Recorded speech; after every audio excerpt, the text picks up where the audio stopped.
올해를 딱 정리해 보면은 맨 처음에 미국 예외주의 극단의 반대쪽에 있는 셀 아메리카, 그러다가 지금은 에브리띵 랠리, 그리고 숨고르기. 이게 이제 올해의 패턴이었던 것 같아요. 그러니까 굉장히 극적인 변화를 굉장히 많이 보여줬지 않습니까? 예. 내년에도 이 시나리오들은 아마 다 잠재해 있지 않을까라는 생각을 하고요. 제 생각에는 이슈를 가지고 좀 말씀을 좀 드리고 싶어요. 1분기에 보셔야 될 키워드는 트럼프의 관세에 대한 대법원의 판결, 이걸 보셔야 되고요. 2분기에는 연준 의장의 교체가 어떤 영향을 주는지, 그 다음에 이제 내년 3분기, 4분기로 넘어가면은 중간 선거가 기다리고 있습니다. 근데 만약 중간 선거에서 하원을 내주면 어떤 일이 벌어질까요? 마지막으로 하나 말씀드리고 싶은 거는 지금 통화 정책의 대분기가 나타나는 것 같아요. 엔캐리 트레이드는 금리 차도 먹고 환차도 먹지만 글쎄. 성장의 차이도 먹어요. 근데 성장이 흔들려 버리죠. 그럼 엔캐리 청산이 되게 빠르게 나타납니다. 작년에는요, 양국 간의 금리 차가 좁아진 것도 문제지만 네. 금리 금리 인상하는 쪽에서는 이악 물고 인상하고 위에서는 경기 침체를 보면서 눌리잖아요. 그러니까 디테일을 봐야 된다는 거죠. 그리고 지금 현재 금리 인하가 어떤 경기 침체, 리세션 리스크를 읽으면서 내려오는 게 아니라면 엔캐리의 가능성을 조금은 좀 낮춰줄 수가 있겠죠. 자, 그럼 엔캐리 청산 없냐? 근데 이런 경우가 있어요.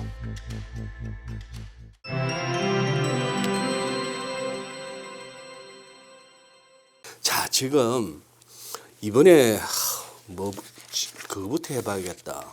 이제 오 단장님을 이제 잘하면 내년에도 뵐지 모르는데 이제 12월이니까 네네. 2025년 네. 뭐 한번 이렇게 우리 또 오 단장님 잘하시잖아. 뭐 컨셉 딱 잡아주시는 거 이런 거 하고 네네. 다가오는 2026년에 우리가 이렇게 좀 새겨둬야 할 뭐 키워드 정도 네네. 한번 살피고 갈까요? 네. 일단 뭐 저기 아마 연합인포 보시는 분들 진짜 수준 높으신 거 저도 알고요. 그 이제 기본적으로 아마 시장이 올해 어떻게 흘러왔는지 아마 기억이 나실 겁니다. 이게 올해 초에는요, 미국 예외주의라는 말이 나왔어요. 미국 예외주의. 예, 그렇죠. 맞아요, 미국밖엔 맞아요. 답이 없다. 이거고요. 전 세계 자금이 미국으로 빨려 들어가고 미국 주식은 날아가는데 나머지 주식은 다 쩔어버리는 참 독특한 상황이었죠. 그리고 미국 자산을 사기 예. 위해서 달러를 사서 들어가야 되니까 예. 달러가 어마어마하게 강했고요. 원달러 환율도 1, 2월 달에 1,480원을 넘었었던 기억이 있습니다. 그랬었죠. 예, 그래서 네. 1분기는 US exceptionalism, 그러니까 미국 예외주의로 점철이 되죠. 근데 문제는요, 이 분위기가 2분기에 확 바뀌게 됩니다. 2분기에는 분위기가 어떻게 바뀌게 되냐면 네. 4월 2일 날 해방의 날이라는 게 있었죠. 그때 관세를 부과하게 되면서 시장 분위기가 확 바뀌어요. 그러면서 미국을 왕따 놔야 된다, 그리고 미국 자산을 다 팔아야 된다, 이런 얘기들이 나오면서 네. 셀 아메리카라는 말이 유행을 하기 시작을 합니다. 그래서 트럼프의 관세 하에서는 오히려 미국이 고립될 수 있다, 이러면서 미국 자산을 던져야 된다는 생각 때문에 미국의 주식, 채권, 그리고 달러까지 던지면서 주가가 빠지는데 달러가 약세를 보이는 참 이례적인 그림, 예, 그런 게 나타났었죠. 그게 상반기 저 연초였죠. 그게 2분기였습니다. 2분기. 4월부터 6월 사이죠. 4월부터 예. 그리고 이제 5, 6월을 거치면서 갑자기 이제 부각됐던 단어가요, 타코라는 단어가 부각이 됐습니다. 예, 트럼프 always 치킨 아웃이죠. 그러니까 항상 이제 물러선다는 예. 얘기인데요. 관세를 90일 연장하고 요번에 중국 같은 경우는 11월 달에 1년 후에 보자, 이런 식으로 얘기를 한 거잖아요. 그러니까 결국에는 지금 트럼프 같은 경우도 굉장히 현실적인 사람인 것 같아요. 네. 관세라고 해서 무조건 밀어붙이는 게 아니라 룸을 계속 두면서 필요한 경우에는 언제든지 유연하게 물러나는 네. 그런 모습을 보였죠. 그리고 트럼프가 항상 물러날 수 있다라는 그런 것 때문에 결국엔 트럼프 행정부에서도 막무가내로 가는 게 아니라 시장을 케어한다는 인식이 생기면서요. 그게 뭐하고 맞물리냐면 연준이 금리를 인하할 수도 있어, 요거하고 딱 같이 맞물리죠. 그러면서 나타났던 게 3분기에서 4분기 초에는 에브리띵 랠리라는 말이 나왔습니다. 맞아요. 예, 다 올랐죠. 예, 그렇죠. 예, 그 반대편은 디베이스먼트 트레이드라고 해가지고 화폐 가치가 무너집니다. 그러면서 금 가격이 크게 뛰었죠. 그러네요. 그래서 에브리띵 랠리에 있는 그 시기, 예, 그때가 이제 나타났었고요. 그 다음에 지금은요, 금리 인하를 잠깐 멈출 수도 있다는 거하고 여러 국가들의 통화 정책 자체가 이제 분기를 이루면서 변화를 이루면서 지금 잠깐 숨고르기를 하고 있는 그런 단계죠. 그래서 올해를 딱 정리해 보면은 네. 맨 처음에 미국 예외주의, 그리고 그 극단의 반대쪽에 있는 셀 아메리카, 그러다가 지금은 에브리띵 랠리, 그리고 숨고르기. 이게 이제 올해의 패턴이었던 것 같아요. 그러니까 굉장히 극적인 변화를 굉장히 많이 보여줬지 않습니까? 예. 내년에도 이 시나리오들은 아마 다 잠재해 있지 않을까라는 생각을 하고요. 예. 제 생각에는 이슈를 가지고 좀 말씀을 좀 드리고 싶어요. 어허. 첫 번째, 이제 내년에는요, 1분기에 꼭 보셔야 될 이슈 중에 하나가 트럼프의 대법원 관세 문제. 요게 첫 번째는 1분기에 아마 좀 시장을 갖다가 영향을 줄 수 있는 요인이 될 수 있지 않을까, 그 생각은 좀 하고 있어요.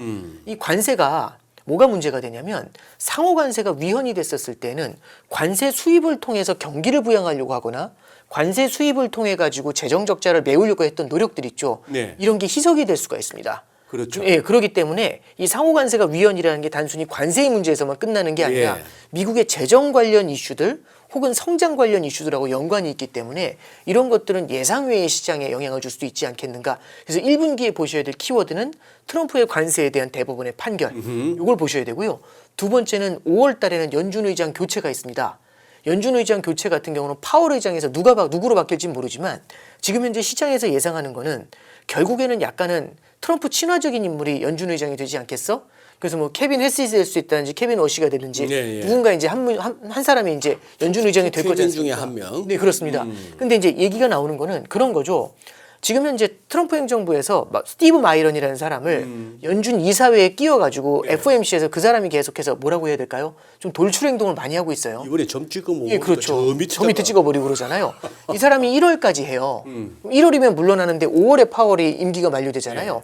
그럼 이 사람이 1월 달에 스티브 마이런이 물러나게 되면 그 자리가 비잖아요. 예. 그 자리에 신임 연준 의장 될 사람 있잖아요. 그 사람이 이사로 끼어들어올 수 있다. 이런 얘기가 있습니다. 그렇겠죠. 수순이 아무래도. 저는 개연성이 있는 얘기라고 보는데 만약 그렇게 되면 FOMC 회의를 할 때 지금 현재 연준 의장하고 조만간 연준 의장이 될 그 사람이 함께 회의를 하는 거거든요. 가참하고 올참이. 좀 되게 굉장히 부담스러운 회의가 되지 않을까? 그냥 직관적으로도 그런 느낌이 좀 있지 않을까요? 예. 불편한 회의가 좀 되지 않을까 그런 생각이 들고요. 그러니까 결국에는 이건 우리는 파월의 레임덕이라는 얘기가 될 수가 있고 파월의 레임덕 이후에 새로 연준 의장이 바뀌면 시장에서는 여러 가지 생각을 할 수가 있습니다. 첫 번째는 연준 의장이 바뀌게 됐을 때 기준금리를 정말 많이 내려줄 거야. 이런 생각을 하는 게 1번이고요. 그럼 금리가 밑으로 주저앉을 수 있죠. 네. 그런데 반대편에서는 저런 식으로 아직 인플레이션 압력이 남아있을 때 저런 식으로 금리를 많이 내리면 물가가 폭발적으로 오를 거야.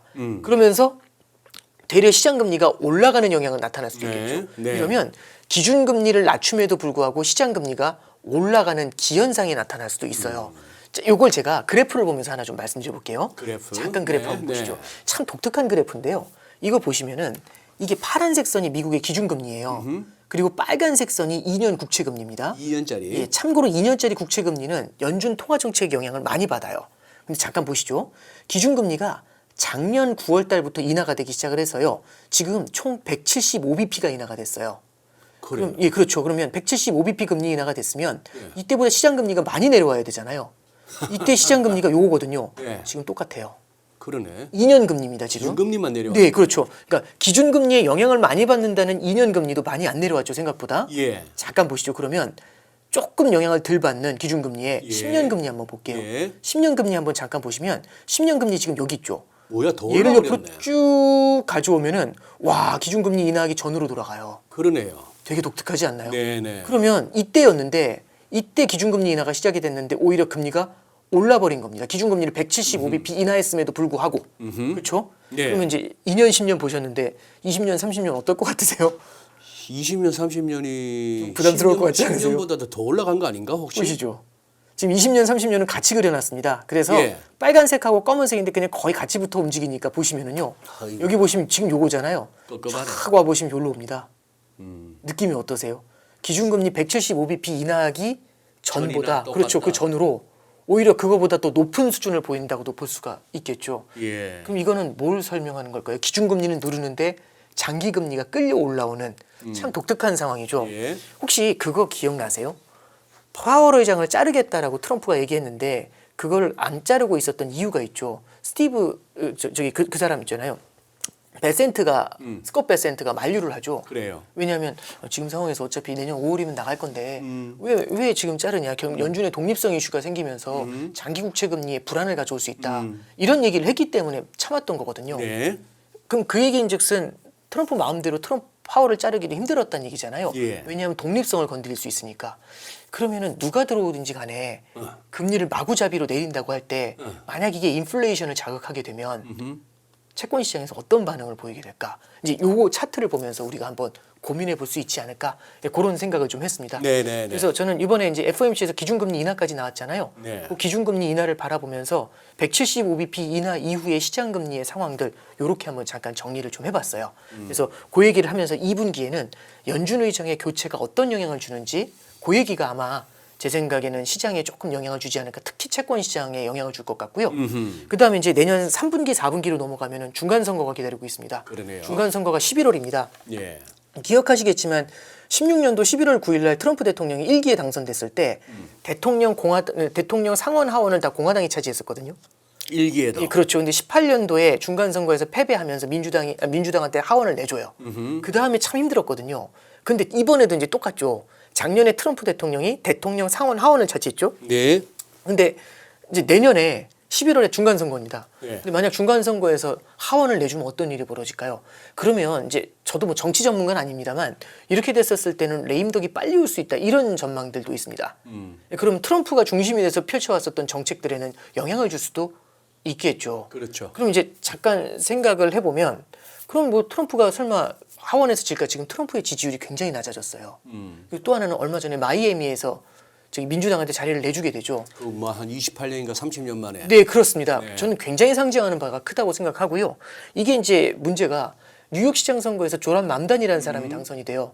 그 사람은 이제 affordability라는 단어를 썼거든요. affordability. 예, 그러니까 결국엔 이거는 불평등하고 만나 있어요. 집세도 너무 비싸고 물가도 너무 비싸고 그리고 소득도 별로 없는데 이런 상황에서 과연 이 물건을 이 렌트비를 우리가 감당할 능력이 되겠냐? 그게 affordability거든요. 그 이슈를 파고 들어가지고 조란 맘다니가 뉴욕 시장에 당선이 됩니다.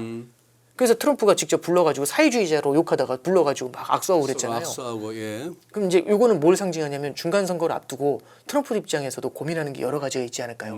첫 번째는 물가를 잡아줘야겠죠. 그렇죠. 바이든이 물러난 이유가 그거지 않습니까? 두 번째는 약간은 선심성으로라도 뭔가 좀 줘야 될 것 같지 않으세요? 그래서 $1,000, $2,000 이 관세로 걷어들인 수익을 갖다가 수표로 줄 수도 있다. 이런 얘기들이 조금씩 흘러나오고 있는 거죠. 예. 그래서 제가 앞서도 말씀드렸지만 인플레이션이 결국에는 이 중간 선거에도 꽤 큰 화두가 될 수도 있다. 이런 생각은 좀 같이 해보고 있습니다. 그런 관점에서 보면은 새로운 연준 의장이 오더라도 마구잡이로 기준금리 인하를 하는 게 가능하겠는가? 여기에 대해서는 한번 조금 다른 고민을 좀 해봐야 될 것 같고요. 마지막으로 하나 말씀드리고 싶은 거는 지금 통화 정책의 대분기가 나타나는 것 같아요. 이제 소장님은 아마 기억하시겠지만은 저는 2015년도 12월이 아직도 기억납니다. 2015년. 이게 10년 전이죠, 정확히. 네. 그때 나왔었던 컨셉의 단어가요. Great Divergence라는 말이 있었어요. 대분기라는 뜻이었거든요. 그게 왜 대분기냐면 미국은 금융위기 이후에 7년 8개월 만에 기준금리 인상을 준비하고 있었어요. 그래서 이 15년도 12월에 기준금리를 인상했거든요. 근데 유럽중앙은행은요. 이때 기준금리 인하가 모자라가지고 양적 완화를 시작을 했습니다. 그러니까 미국은 금리 인상을 시작했는데 유럽은 양적 완화를 시작했죠. 그러니까 한쪽은 돈을 풀고 한쪽은 금리 인상 긴축을 들어가는 대분기가 나타났었던 네. 거거든요. 근데 지금 분위기 한번 잠깐 말씀드려 볼게요. 미국은 어쨌든 기준금리 인하를 더 할 거지 않습니까? 그렇죠. 예. 근데 지금 예를 들어서 호주 중앙은행은요. 기준금리 인하에서 딱 멈춰선 다음에 어쩌면 2월 달부터 기준금리 인상을 고민할 수도 있습니다. 그리고 캐나다 중앙은행도 기준금리 인하를 멈췄고요. 멈췄고. 그렇죠. 유럽 같은 경우도 기준금리 인하는 멈춰놓고서 지금 무슨 얘기하냐면 어쩌면 인상도 고민할 수 있어. 이 얘기 나오고 있거든요. 그것도 말을 한 사람이 실세예요. 그렇죠. 이사벨. 예, 슈나벨이죠. 예, 집행이사. 그렇죠. 그리고 그 여자가 차기 22 총재에 늘 하마평에 오르는 사람. 예, 예전에도 그랬었죠. 라가르드 이전에도 그렇죠. 네네. 그래서 이제 뭐 그렇다고 그 사람이 말했다고 꼭 그렇게 되는 건 아니지만 어쨌든 우리가 귀담아 들을 필요는 있죠. 또 하나는 한국은행도 멈춰섰죠, 잠깐. 기준금리 인하에서. 그래서 3대 3이 나왔지 않습니까? 인하와 예, 동결이. 예. 그러면은 미국이 금리를 인하하는 쪽이고요. 그다음에 방금 말씀드렸던 것처럼 호주, 캐나다, 유럽, 한국 요렇게 멈춰서 있는 그 부류고요. 그죠? 그리고 스위스도 멈춰섰어요. 그리고 여기에 반대편에는요. 일본은 금리 인상을 준비하고 있습니다. 인상을 준비하고 있어. 그럼 통화 정책이 정말 대분기 아닌가요? 그러네요. 미국이 인하하면 1년로 인하하고 인상하면 1년로 인상하던 과거의 분위기하고는 사뭇 다른. 그래서 저는 통화 정책의 대분기는요. 내년 1년 내내 영향을 주지 않을까 보고요. 그럼 통화 정책의 대분기면 이제 저희 소장님께서도 이제 환율 오래 보셨으니까 환율 분석할 때 각국 양국 간의 금리 차 많이 보잖아요. 예. 근데 국가들이 같이 움직이는 게 아니라 다르게 움직이면 정말 많은 변수가 되지 않습니까? 그래요. 7차 방정식 푸는 느낌 아닐까요? 일단은 제 일감은 달러 약세인데. 네. 근데 이제 항상 현실이 아까 보여주셨던 네. 연준이 기준금리를 갖다가 175p 내리는 동안에 2년물뿐만 아니라 뭐 10년물, 30년물, 20년물은 더더욱이나 금리가 오히려 올라버렸으니 네네. 그런 것처럼 이론대로 안 가는 것처럼 이것도 제1감은 그래서 다들 내년에는 달러 약세 아닐까? 이러는 와중에 이제 그 이론대로 될 것인지 예상대로 될 것인지가 그러나 누가 물으면 혹시나 시험을 친답시고 그렇게 출제를 한다면은 달러 약세라고 써야죠. 참 어려운 부분입니다. 그죠? 그러니까 결국에 저는요. 그냥 달러 약세다 강세다 이걸 떠나서 떠나서. 결국엔 정말 많은 변수들이 제각기 많은 움직이게 되면 변수. 상당한 변동성이 나올 그럴 거라는 것 같네요. 생각입니다. 올해 환율 보시면 올해 1분기에는 1,480원이었어요. 1,500 넘는다고 했는데 그러니까. 순식간에 환율이 빠지면서 1,347원 왔잖아요. 맞아요. 이때는 저기 말어라고 합의한다고 어. 1,300 밑으로 뚫 1,200 시간 문제라고 했거든요. 그랬어요. 근데 지금 1,470원, 80원 다시 돌아오잖아요. 음. 그렇지 않습니까? 그러니까 거대한 V를 연간으로 그렸거든요. 거대한 예. 거대한 V. 예.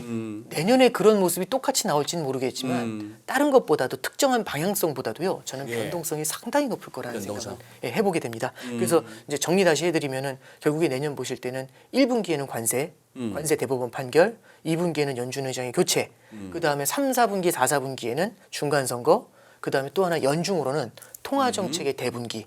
이렇게 네 가지 컨셉 정도를 한번 우리가 염두에 두실 필요가 있지 않겠는가? 예, 그렇게 정리해 드립니다. 네. 저기는 저 연준 그 FMC 쪽 FMC의 연장선입니다만 네네.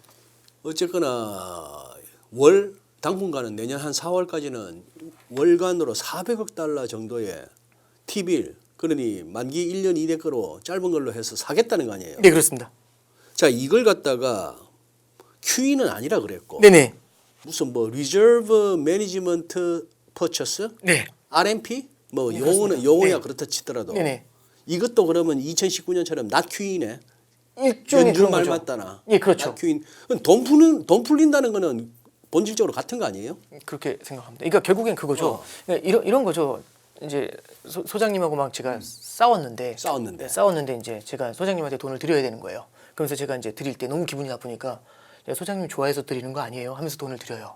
근데 이게 소장님 입장에서는 네. 좋아서 주나 안 좋아서 주나 돈을 준 거잖아요. 그러니까 이게 공급자의 입장은 다르지만 나는 좋아서 준 거 아니야 이렇게 하면서 드리지만 받는 사람 입장에서는 돈 받는 거잖아요. 어쨌거나 돈은 받았어요. 그러니까 이거죠. QE로 주거나 QE 아닌 걸로 주거나 그러니까 QE라는 거는 자산 시장을 부양하기 위해서 돈을 주는 거거든요. 결국은. 근데 지금 이 낮 QE는 그거하고는 의도가 좀 달라요. 이 뒤에 의도를 말씀드리겠지만 그거하고 전혀 다른 의도에서 주는 건데 그래서 얘기하는 거죠. 주는 의도가 정말 다른 거고 취지가 달라요. 이렇게 얘기하는 거예요. 네. 근데 이제 소장님 입장에서는 똑같잖아요. 이러나 저러나 돈 받는 건 똑같아. 알았어 이러면서 받으시면 되잖아요. 예. 좋아하든 말든 돈 주면 되지 않겠습니까? 예. 좋아서 주든 싫어서 주든 예. 어쨌든 돈을 받으면 되는 거잖아요. 그러면 취지가 뭐가 다른지를 잠깐 보는 거죠. 네, 취지. 취지는 뭐가 다르냐면 결국엔 이거죠. 그러니까 연준이 갖고 있는 게 뭐냐면 금융위기 이후에 대규모 양적 완화를 하면서 은행 시스템에 거대한 지급준비금을 모아놓게 해놨어요.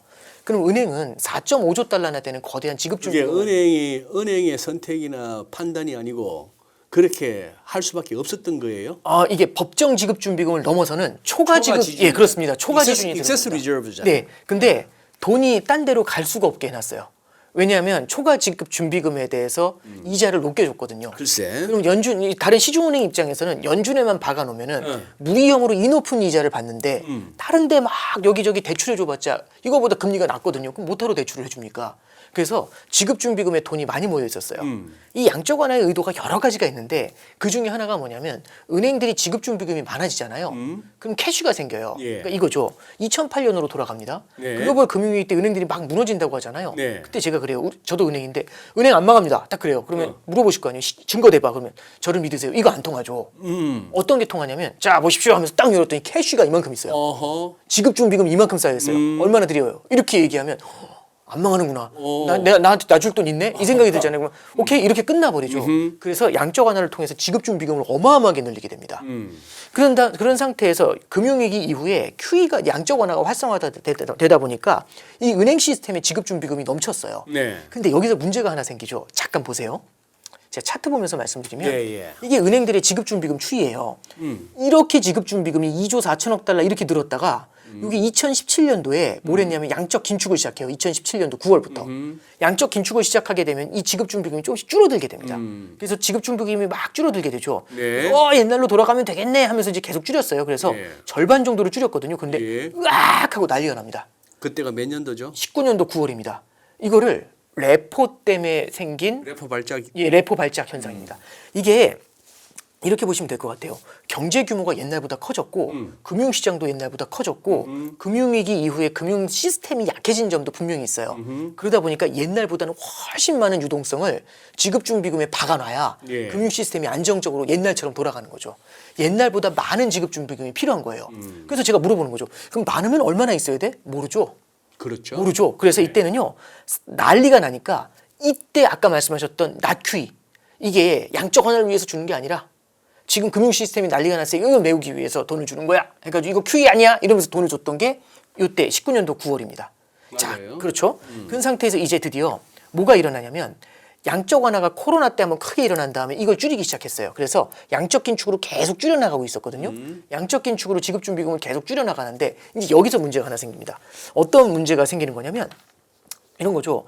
4.5조 달러까지 늘었었던 4.3조 이렇게 달러까지 굉장히 많았었던 이 지급 준비금이 쭉 줄어들어 가지고요. 이게 이제 계속 3조 달러 밑으로 내려오는 거예요. 네. 그랬더니 시장에서 이제 긴장하는 겁니다. 이게 3조 달러 밑으로 내려오면 힘들지 않을까? 이게 제가 이렇게 말씀드릴게요. 요걸 어떻게 측정할지 모르지만 이때 당시에 한 이 금액자치 있잖아요. 네. 1.3조 달러를 어떻게 측정했냐면 GDP의 몇 %인가 이걸로 측정을 해요. 그래서 이때 요게 GDP의 9%? 요 정도 나왔거든요. 그래서 이렇게 얘기한 거죠. 지금 GDP의 9% 정도 되면은 발작이 일어나는 거 아니야? 요때 19년도 9월 달처럼. GDP가 이때보다 많이 커졌으니까. 그래서 요게 한 3조 달러 밑에 언저리 어딘가 있을 것 같은데 이렇게 다들 얘기한 거죠.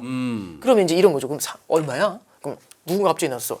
2조 8,230 뭐 이렇게 얘기할 수는 없잖아요. 그걸 선언적으로 아는 사람은 없어요. 가봐야 알거든요. 그래서 이제 이때부터 시작하는 겁니다. 이게 잠수부가 물로 막 들어가요. 물속으로 들어가는데 어느 수심에 들어가면 그렇게 힘들대요. 근데 이제 몸이 어디 정도까지 들어갈 수 있는지를 측정하는 거죠. 아하. 쭉 들어가는 겁니다. 네. 30m까지 들어가는데 아무 문제 없어요. 네. 40m 오케이 양호. 근데 50m 하니까 과거에 잠수부들이 그 밑에서부터 긴장하더래요. 그래서 그때부터 내리는 속도를 천천히 내려오는 거죠. 그게 뭐냐면 QT에 양적 긴축도 테이퍼링을 해서 속도 조절을 해요. 그래서 살살 내려오게 하거든요. 살살 내려오다 보면 어딘가 아픈 그 구석이 올 거잖아요. 그 지점이. 어딘지 모르지만 쭉쭉 네. 천천히 내려옵니다. 네. 그래서 그 지점에 다가오게 되면은 이 속도를 굉장히 많이 늦추겠죠. 자, 깔짝. 괜찮아? 깔짝. 예, 괜찮아? 네, 이렇게 하는데 괜찮아 하는데 답이 없어요. 뭐야? 했더니 으악 하고 있는 거예요. 그럼 어떻게 해야 되냐면 야, 올려 한 다음에 올려줘야죠. 그래서 수심을 좀 올렸더니 괜찮네요. 이걸 잡아줘야 돼요. 그래서 이번에는 확 집어넣고 확 끌어올리고 이게 아니라 깔짝깔짝 군대로 따지면 0점 조정하는 느낌? 예, 그거라고 보시면 돼요. 그래서 여기서 지금 레포 시장이 지금 발작하고 있거든요. 물론 큰 발작은 아니에요. 19년도 9월에 으악 이런 건데 지금은 뭐 이러는 거예요. 그래서 야 이거 큰일 났다는데 착 들어올린 거죠. 살짝 올라오는 거죠. 그러니까 지금 위로 들어 올려줬잖아요. 예. 국채를 사가지고 이렇게 들어 올려준 거잖아요. 지급 준비금이 늘릴 거예요. 예. 거기다 대고 얘기하는 거죠. 이거 확 끌어올리고 그거 아니야. 이거 0점 조정한 거야. 0점 조정하려고 살짝 올려준 거야. 그렇게 해서 돈을 준 거야. 그러니까 다른 거야. 이렇게 얘기하고 있는 게 연준의 얘기예요. 그러면 다르죠. 분명히 다르죠. 양적 완화 아니죠. 오케이. 그러니까 이거는 시험 문제죠. 시험 문제에서는 이게 양적 완화냐 아니요. 아니죠. 아닌 거 인정. 오케이. 근데 받은 사람 입장에서는 둘 다 돈이잖아요. 그게 포인트죠. 그래서 받은 사람은 돈을 받은 겁니다. 결국엔. 어쨌거나 예. 어쨌거나 유동성은 는 거 아니야. 그렇죠. 예. 그렇죠. 그러니까 이거예요. 자산시장을 키우기 위한 의도에서 드리는 건지 아니면 어쩔 수 없어서 준 건지 이게 얘기하는 거죠. 그거는 자산시장 크기려는 의도 1도 없고 이거는 무조건 어쩔 수 없어서 준 돈에 불과해. 이렇게 얘기하는데 그 취지는 뭐 큰 의미는 받는 사람 입장에서는 없겠죠. 우리가 이제 그런 판단을 해볼 수가 있는 겁니다. 근데 그럼 야 돈 풀기 대규모로 하냐? 근데 이런 게 있어요. 시장이 어느 정도 풀어줄지를 기대한 게 분명히 있을 겁니다. 네. 금리도 얼마나 내릴지 기대한 게 있을 거예요. 네. 그리고 이 돈도 얼마나 네. 풀어줄지를 기대하는 게 있을 겁니다. 근데 만약에 약간 좀 풀어줬더니 금세 레포 시장이 안정이 되잖아요. 그럼 거기서 이제 멈추어 서겠죠. 그래요. 네, 그러면 시장이 되게 많이 기대했었는데 아무리 돈 풀기라고 해도 돈 풀기를 이만큼 해줄 줄 알고 기대했는데 이게 이럴 수도 있죠. 예, 그래서 저는 이 자체가 돈 풀기인 거는 맞다. 그죠? 근데 옛날처럼 진짜 많이 퍼주는 걸 기대했다면 그 기대보다는 약할 것 같다. 이 정도로 정리하면 될 것 같아요. 예. 그래요. 아우 이제 이런 프로에서 이제 항상 그러죠. 그래서 무슨 종목이 오는데 해버리면 할 말 없는데 저는 지금 굉장히 상쾌해졌습니다. 속이. 왜냐하면은 저한테 있었던 이 연준이 자꾸 말하는 not QE. 네네. 이번에는 또 이제 리저브 매니지먼트 퍼처스라고 해서 자기들이 또 그렇게 해서 이거는 지준을 관리하기 위한 국채 매입이야 이렇게까지 했는데 확실히 그 아까 잠수부 비유가 느낌이 오네요. 느낌이 오니까 알겠습니다. 그런데 해봐야 돈 푼다는 게 지난 금요일 12월 12일부터 푼다 했으니까 네네. 하루 했었고 오늘 이제 이틀째니까 네네. 한번 보기는 봐야 되겠고 좋습니다. 그러면은 단기 자금 시장도 그러면은 뭐 SOFR 네. 그 레이트나 이런 것들이 그러면은 뭐 해넘기면서 예전처럼 뭐 불쩍불쩍 뛰는 발작 현상은 없다고도 볼 수 있겠네요. 그거를 해소시키려는 그걸 거죠. 해소시키기 예. 위한 선제적인 예, 그렇죠. 대응이었으니까. 예, 굉장히 어떤 저 시스템적인 리스크를 해지하기 위한 차원에서 돈을 넣어주는 거니까요. 네. 아마 그거는 시간이 가면은 몇 번 정도 주입을 해주게 되면은 그죠? 아마 종료가 될 거라고 생각을 하고 있습니다. 네. 그러면 아까 보여주셨던 국채 수익률 특히 장기물이 안 빠지는 거는 아까 말씀하셨지만 결국 수급의 문제와 이러다가 결국은 인플레 문제 그것 때문이라 봐요.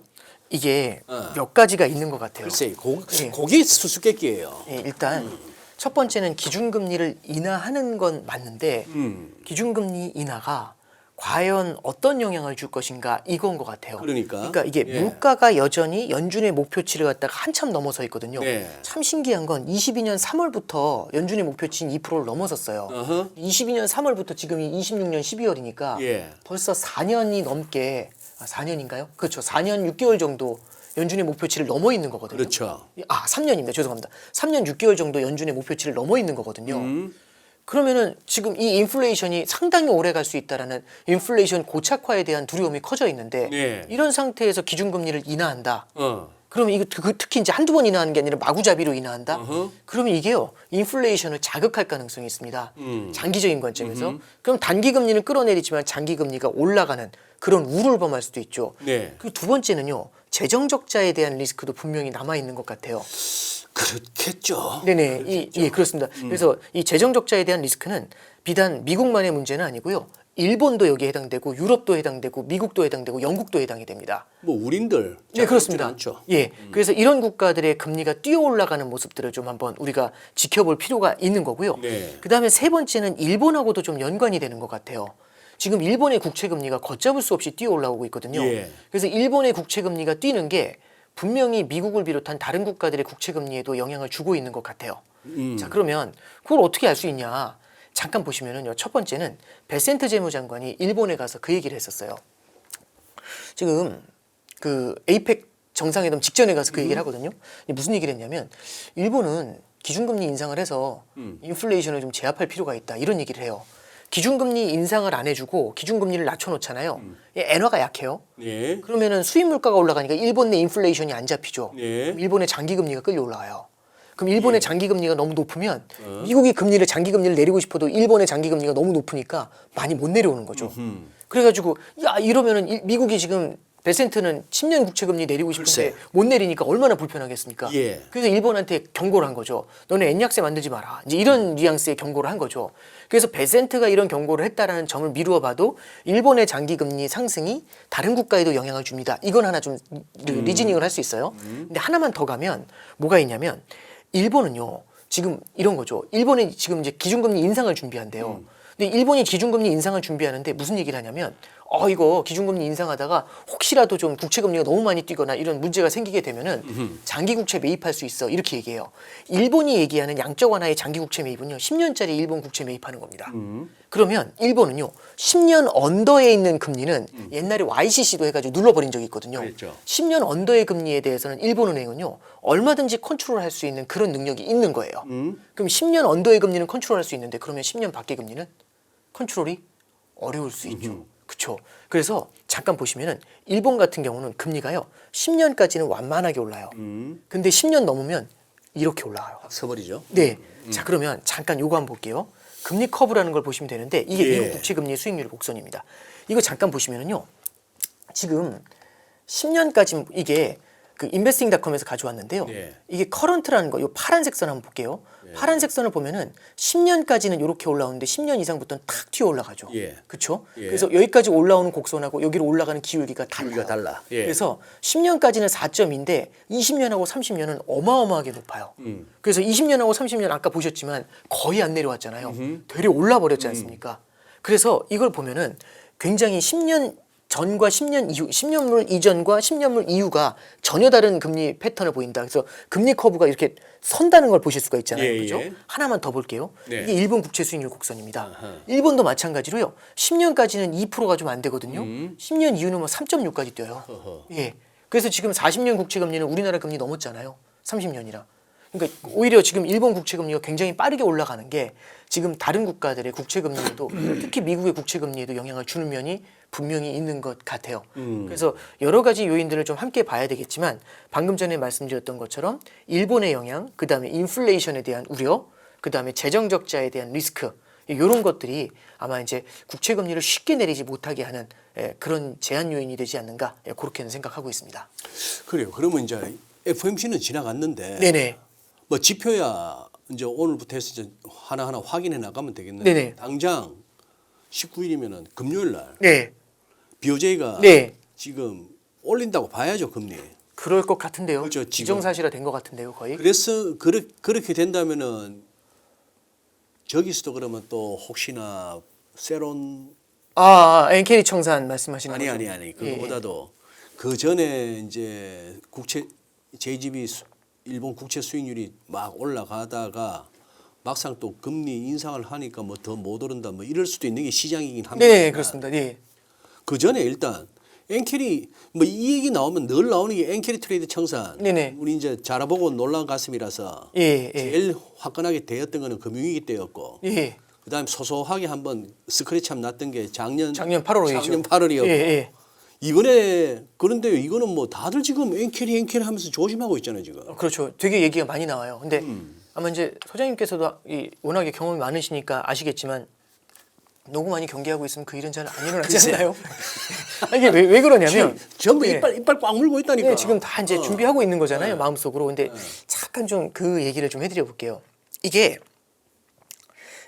이 엔캐리 청산을 보면 이런 거잖아요. 일본의 자금이 해외로 투자를 하려고 나가요. 그럼 나갈 때 왜 나가느냐? 엔화 약세고 달러 강세이니까. 엔화가 약세고 다른 나라 통화 강세니까 이 환차익을 먹기 위해 나가는 게 1번이고 1번. 두 번째는 금리 차익을 먹기 위해서 상대국의 금리가 우리보다 높으니까 이 금리 차익을 먹으려는 게 2번이고 세 번째는 성장의 차익을 먹으려고 가는 것도 있겠죠. 어허. 그렇죠. 근데 이제 예. 이게 해외에 미국뿐만 아니라 여러 국가에 나간단 말이에요. 예. 근데 이제 얘네들이 그럼 언제 청산이 되냐? 어. 일단 첫 번째 가장 많이 얘기하는 거는 금리 차가 줄어들 때. 그래서 작년 같은 경우는 그 8월 달에 일본은 금리 인상하려고 하는데 미국은 금리를 인하하려고 했거든요. 이러다 보니까 졸지에 이 금리 양국 간의 금리 차 확 좁아졌지 않습니까? 그랬더니 엔캐리 청산하면서 그 8월에 그 사단이 났던 거예요. 그러니까 이번에도 보시면 되게 독특한 게 미국은 금리 3번 내렸잖아요. 내려고. 근데 지금 일본은 금리를 올리려고 올리려고 하잖아요. 하고 그것도 0.5에서 0.75면은 지난 30년간 가보지 못한 길을 가는 거거든요.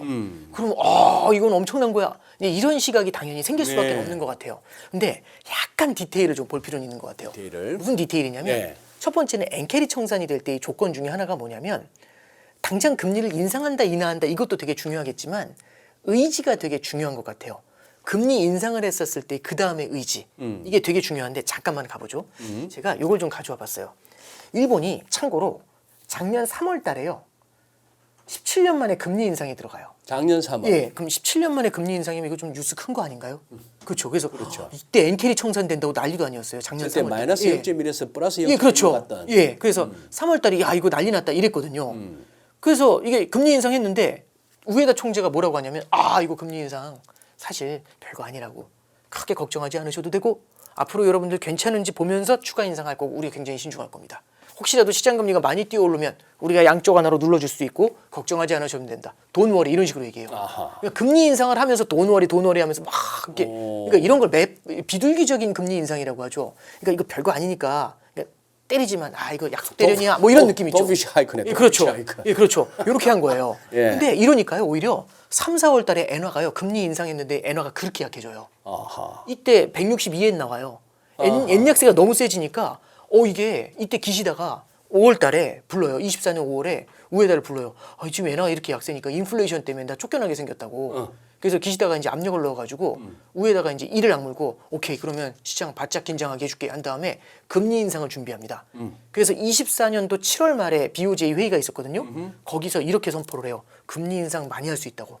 제대로 할 수 있다. 그랬더니 이제 기자가 물어보거든요. 뭐라고 물어보냐면 네.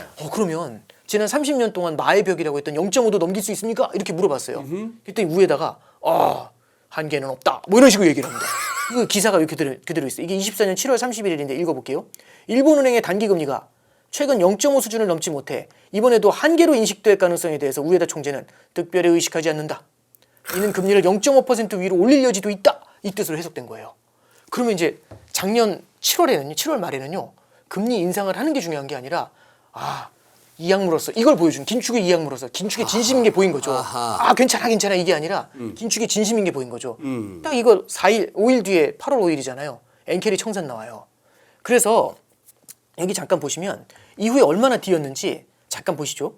지난 9월 달에는 일본은행의 긴축이 마지막 스텝이라고 해요. 그래서 ETF 보유 ETF 70조 엔 판다 이렇게 나오거든요. 이거 엄청난 일이잖아요. 긴축하는 거예요. 지난 9월 달 얘기입니다. 예, 양적 긴축이죠. 질적 긴축 같은 거죠. 근데 여기 보시면은요. 그럼 이거 엄청난 거잖아요, 사실은. 네. 엔캐리 청산 아니야? 그랬더니 여기 우에다 총재가 이날 뭐라고 하냐면 이거 별거 아니고 단순 계산으로 이렇게 팔려면 100년 걸려. 이렇게 얘기합니다. 이 얘기는 뭐죠? 별거 아니야. 이 얘기 하는 거예요. 이거 긴축하는 건데 긴축 아니니까 너무 걱정하지 마. 이런 식으로 좀 뭐랄까요? 달래주는 형태의 긴축 있죠. 이런 거는요. 사실 영향이 아주 크진 않아요. 근데 이런 거 있죠. 그냥 내가 이 약물었어. 이렇게 보여주는 거. 그래서 이게 금리를 올리는데 매파적으로 금리를 올리냐 아니면 비둘기적인 하이크냐 이 차이는 분명히 있는 것 같아요. 그리고 또 하나는요. 상대편에서 맞물려 나오는 게 뭐냐면 미국이 금리를 인하하는데 이게 예방적 금리 인하잖아요. 그럼 자산 시장이 엄청 난리가 나요. 너무 좋아져요. 근데 이런 경우가 있어요. 경기 침체 우려 때문에 미국에서 금리 인하하는 경우 있죠. 네. 이건 얘기가 다르죠. 그 보험적 금리 인하하고 경기 침체를 컨트롤하기 위해서 금리 인하하는 건 다르죠. 네. 작년에 보시면은 작년 8월 뉴스예요. 샤메 법칙 기억나세요? 이야, 이거 사실 저희처럼 마켓 보는 사람들도 곁다리로 보는 지표인데 작년에 이거 모르는 사람이 없었어요. 샤메 법칙을. 한참 저걸로 그래서 작년도 8월 달에 경기 침체냐 노동시장 정상화냐 이 얘기 나오고 이 보면은 미국 경기 침체 빨간불 샤메 지표 뭐길래 아래 공포 11번 중 10번 맞힌 샤메 법칙 발동 미국 연준 금리 인하 아닌 경기 침체에 주목할 때 이게 엔캐리 청산됐을 때예요. 그래서 경기 침체가 오잖아요. 우리 이거 미국입니다. 오 단장님도 샤미를 하시는구나. 뭐 어느 발음이 되는데 SHM이죠. SHM이죠. 예, 그렇습니다. 예. 그래서 이게 이렇게 되니까 요 즈음에서는 어떻게 되냐면 금리 인하를 해도 경기 침체발 금리 인하잖아요. 그러니까. 그럼 금리를 화끈하게 내려야 돼요. 근데 이게 잠깐 보세요. 뭐냐면은 엔캐리 트레이드는 금리 차도 먹고 환차도 먹지만 글쎄. 성장의 차이도 먹어요. 근데 성장이 흔들려 버리죠. 그럼 엔캐리 청산이 되게 빠르게 나타납니다. 그래서 엔화는 안전자산이란 말이 있잖아요. 저쪽 국가의 성장이 무너지면 돈이 엔화가 회수가 되잖아요. 예, 이런 데 기인하는 거죠. 네. 그래서 이제 잠깐만요. 그래서 작년에는요. 양국 간의 금리 차가 좁아진 것도 문제지만 네. 밑에서는 금리 인상하는 쪽에서는 이악 물고 인상하고 위에서는 경기 침체를 보면서 눌리잖아요. 이게 디테일을 봐야 된다는 거죠. 이게 엔캐리 청산을 부른 거예요. 그래서 작년 8월에는 좀 컸다. 근데 이번에 금리 인상할 때 작년에 한번 뒤어봤지 않습니까? 예. 우에다 총재가 이번에 금리 인상하면 다 죽이겠어 이러진 않겠죠. 그러지는 않겠네. 그럼 이번에 금리 인상했는데 앞으로는 신중하게 할 거고 천천히 나갈 거고 뭐 이렇게 예를 들어서 막 얼버무리려고 한다. 뭐 얼버무린다기보다는 뭐라고 해야 되죠? 그렇죠. 그렇죠. 뭐 이러겠지. 수습하는 듯한. 그리고 지금 현재 금리 인하가 어떤 경기 침체, 리세션 리스크를 읽으면서 내려오는 게 아니라면 그러면은 이게 엔캐리의 가능성을 조금은 좀 낮춰줄 수가 있겠죠. 자, 그럼 엔캐리 청산 없냐? 근데 이런 경우가 있어요. 생각했던 것보다 미국의 경기 침체가 훅 다가오는 경우 있죠. 왜? 그런 케이스에는 우리가 주의를 해볼 필요가 있겠죠. 그래서 우리가 단순히 금리차가 줄어드니까 공식적으로 엔캐리 청산 이렇게 공식처럼 움직이는 건 아닌 것 같아요.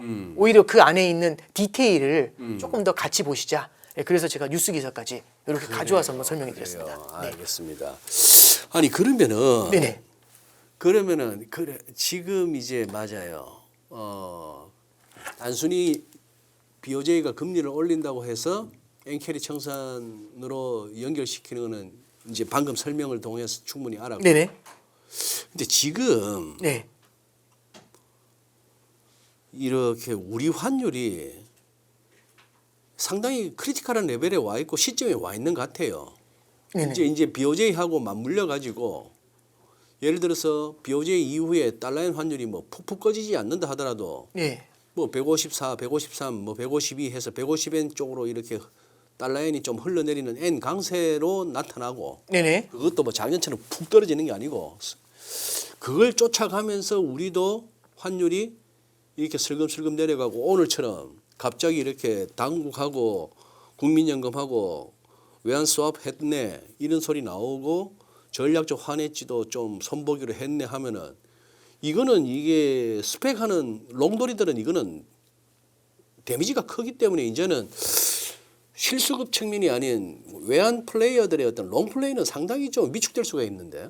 예, 그러니까 뭐냐면 룸을 안 주는 거잖아요. 밑에서는 치받쳐 올라오는데 글쎄. 위에서는 닫아버리니까. 닫아버리니까. 그럼 이 갭이 안 나오잖아요. 예. 그러면은 아까 말씀하셨던 것처럼 거기서 먹을 수 있는 룸이라는 게 굉장히 많이 제약이 되지 않겠습니까? 그러니까 정부에서도 아마 그러니까 환율에서 이게 1,480원 언더에 딱 붙으려고 하면 글쎄. 어제도 주말이었던 것 같은데 주말에 그거 했던 것 같아요. 그러니까 긴급 회의를 했더만요. 회의하고 이제 그렇게 하거든요.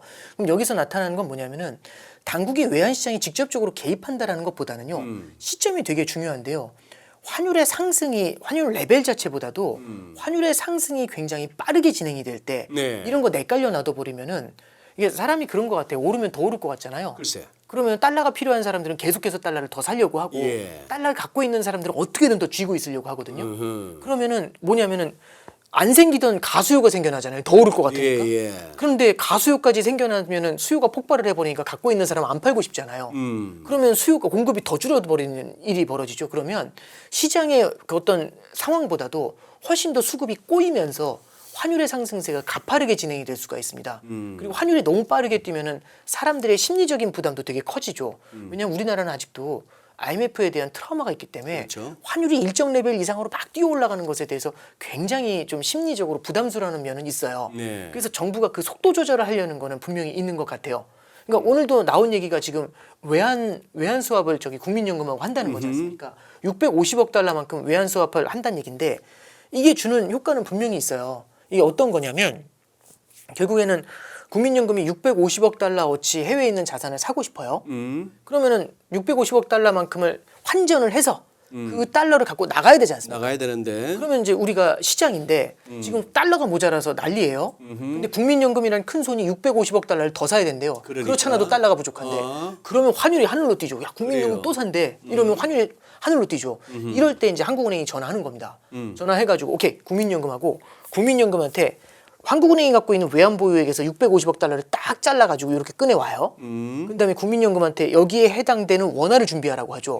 그런 다음에 한국은행의 달러하고 국민연금의 원화를 바꿔요. 그럼 한국은행은 딱 국민연금한테 받은 원화를 어디다 딱 집어넣죠. 국민연금은 650억 달러를 쓰는 거죠. 그러면은 무슨 얘기가 되는 거냐면 시장에서 환전이 안 일어나고요. 결국 한국은 둘이서 그냥 게임을 끝내버린 거예요. 예. 그러면 우리 시장에서는 어떻게 하고 있냐면 소장님하고 저하고는 국민연금은 도대체 언제 삽니까? 이러면서 기다리고 있는 거죠. 근데 이미 물밑에서는 게임이 끝난 거예요. 그럼 이제 무슨 얘기가 들려오냐면 외환 수합했어요. 이러면은 여기서 살 일 없어요. 이 얘기가 되는 거잖아요. 그러면은 큰 손이 하나 사라지는구나. 이렇게 느낄 수가 있죠. 큰 달러 수요가 그렇죠. 연간 한 650억 달러어치 달러 사들고 나가야 될 수요처가 시장에서 안 사고 한은하고 그냥 수합을 해버렸다. 네, 그렇죠. 물론 원샷에 650억 달러 하거나 그러진 원샷은 않죠. 아니겠죠. 조금씩 하겠죠. 그렇죠. 그렇죠. 그리고 이제 두 번째는 국민연금이 그걸 얘기하잖아요. 전략적 환해지를 한다고 하잖아요. 아마 제가 여기 들어오기 전에 본 건 10%만큼 한다고 하는데 이게 예를 들어서 제가 달러를 많이 갖고 있어요. 한 뭐 저기 100만 달러 이렇게 갖고 있다고 해보죠. 100만 달러인데 환율이 막 1,500, 1,600 막 올라와요. 예를 들어.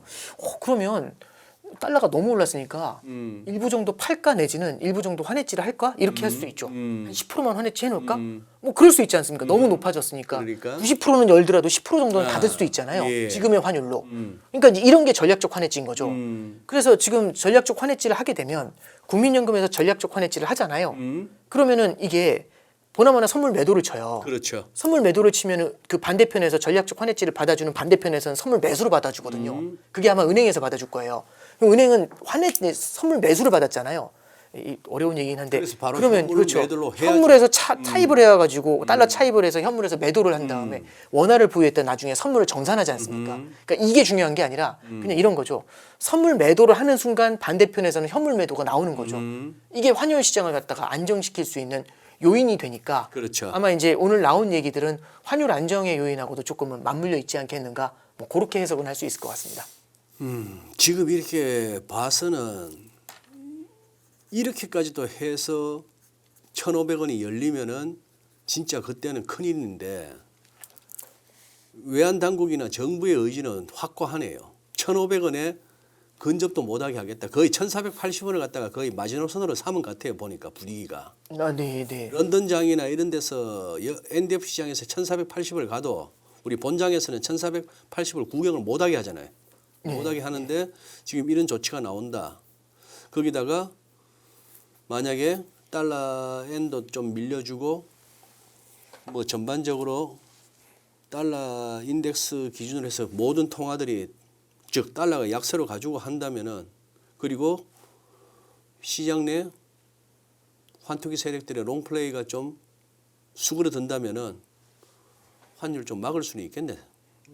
그러니까 이제 환율 안정의 요건을 지금 말씀해 주시는 거죠, 그죠? 근데 그렇죠. 이게 이번에 환율 상승은 조금 독특한 면이 있어요. 수급하고도 연관이 되는데 요 잠깐 한번 보시죠. 네.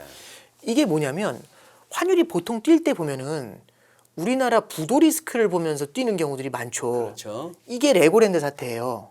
언제? 이게 레고랜드 사태입니다. 이때가 1,445원이었거든요. 예. 이때 CDS 프리미엄이 75까지 올라갔었어요. 어허. 우리나라 굉장히 위험하다 뭐 이런 얘기 할 때였어요. 그죠? 예. 근데 지금 우리나라 부도 위험이 거의 바닥 수준이에요. 21년도 7월이 언제냐면 저기 미국에서 양쪽 하나 너무 많이 해줘가지고 달러가 넘쳐서 원달러 환율 1,040원 가던 때예요. 지금 그 정도까지 CDS가 내려와 있잖아요. 그래서 예. 해외에서도 투자자들이 우리나라 부도 위험이 높다라고 보는 사람은 없어요. 예. 그래서 부도 위험 때문에 환율이 오른 건 아닙니다. 하나 더 보시면은 금리 차는 어떠냐? 이거 잠깐 보세요. 지금 보면은 달러 원 환율이 빨간색이죠. 예. 그 다음에 금리 차가요. 이게 10년 금리예요. 양국 간의 10년 금리 차인데 이 둘이 밀접한 관계를 갖고 있거든요. 그래서 되게 미국 금리에서 한국 금리 네, 그렇습니다. 예. 그래서 둘이 밀접하게 움직이잖아요. 금리 차가 엄청 벌어져 있었잖아요. 이게 이때 금리 차가 많이 벌어져 있던 작년 11월, 그러니까 트럼프 당선될 때만 해도요. 금리 차가 많이 벌어지니까 환율이 막 1,450원 이렇게 올라가죠. 올해 초만 해도 양국 간의 금리 차가 되게 높았어요. 그래서 되게 금리 차가 미국하고 한국 금리 차가 계속 벌어지면 벌어질수록 네. 환율이 올라가지 않습니까? 네. 근데 지금 보면 금리 차 한번 보세요. 예. 까만색 선 보시면 확 내려와 있죠. 예. 근데 빨간색 선은 확 올라가 있죠. 그러니까 크로스 이러면서 나 있잖아요. 이게 약간 느낌이 좀 다르지 않으세요? 그러니까 이게 하는 총재도 이번에 금통위에서 무슨 얘기했냐면 금리 차의 문제는 크지 않다는 얘기를 해요. 왜냐하면 한국은행은 기준금리 인상을 갖다가 멈춰 서려고 하는 거고 미국은 기준금리 인하를 하려고 하고 있잖아요. 예. 그래서 10년 금리가 사실 올해 베센트가 코멘트한 게 있어요. 올해 너무 판타스틱했다고. 10년 국채 금리는 한 40bp 내려왔어요. 근데 20년, 30년이 거의 안 내려왔을 뿐이에요. 예. 그래서 10년 국채 금리는 내린 건 맞아요. 예. 그래서 이게 10년 금리 차잖아요. 예. 그러다 보니까 우리는 10년 국채 금리가 바닥에서 꽤 올라왔거든요, 지금. 근데 미국 국채 금리는 연초 대비 내려왔잖아요. 예. 그러니까 양국 간의 금리 차가 많이 줄었죠.